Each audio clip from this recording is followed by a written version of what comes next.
Assalamu alaikum students, this is Saliha Tabassum, your English teacher. In this video lecture, we'll be dealing with the chapter An Excellent Father. As we had already discussed this chapter in the classroom, yet I'll be recapitulating the same chapter for your convenience. In this chapter, we had already discussed that Mr. Bennet and Mrs. Bennet, they were a couple of middle age, and what happened that they had 3 daughters of marriageable age. And meanwhile, what happens that Mr. Bingley, who is a bachelor and a smart young looking man, comes to their neighborhood. He buys Netherfield Park, which is a big building. And finally, what happens that Mrs. Bennet, she feels that Mr. Bingley, who is a very smart and young and a bachelor, he also appears to be a rich person. She thinks that this Mr. Bingley might choose one of his daughters for marriage. Mrs. Bennet is very nervous about the thing that she is very much looking into the matter that Mr. Bingley might get married to one of her daughters. So in this course, she asks her husband to visit Mr. Bingley's house in order to go further with the process of the marriage.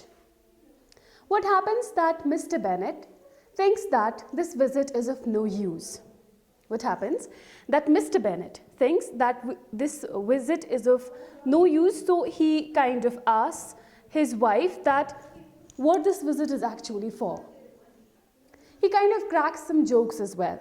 Like, for example, he teases his wife that why don't you yourself visit with your daughter and go there and talk about the same matter.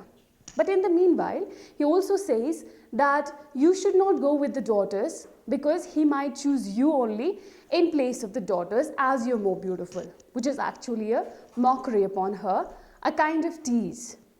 In the later section of this chapter, what happens that Mrs. Bennet kind of stops talking about Mr. Bingley as she's very much tired about this thing, as she's been discussing the same matter many times with Mr. Bennet. Then later what happens that they certainly come to know that Mr. Bennet has already made a visit to Mr. Bingley's house, and which kind of certainly arrives to the family as a matter of delight. So what happens that before this news comes to them, Mr. Bennet talks to his daughter Lizzie, who was trimming her hat. He teases her daughter that this hat might be of great use to Mr. Bingley and might suit him.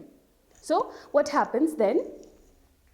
He also talks to Kitty, who was another daughter, that she doesn't know how to cuff. Like, he thinks that she doesn't have an etiquette of cuffing.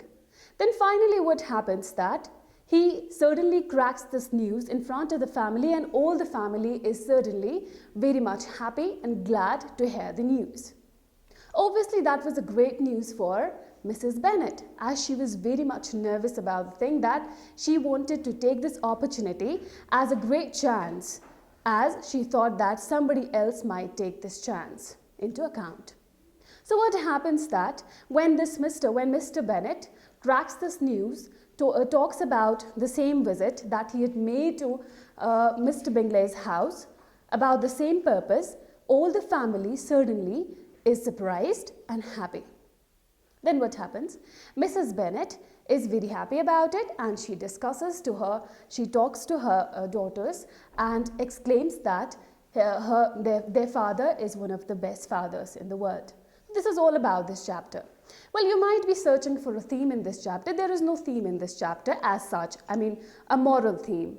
But actually, this whole chapter is tracing the society of some 18th century world, like how the people used to think, or like most particularly, have a mother of marriageable daughters having marriageable age, used to be kind of very much nervous about this thing that she has to get her daughters married. Like that time, people were not worried about the careers of their daughters. They were more importantly worried about their daughters' marriage, their daughters' good match. They were always in search of these things. So that was kind of a society. And also in the beginning of this chapter, we come to know that how does Mrs. Bennet exactly come to know about this Netherfield occupying?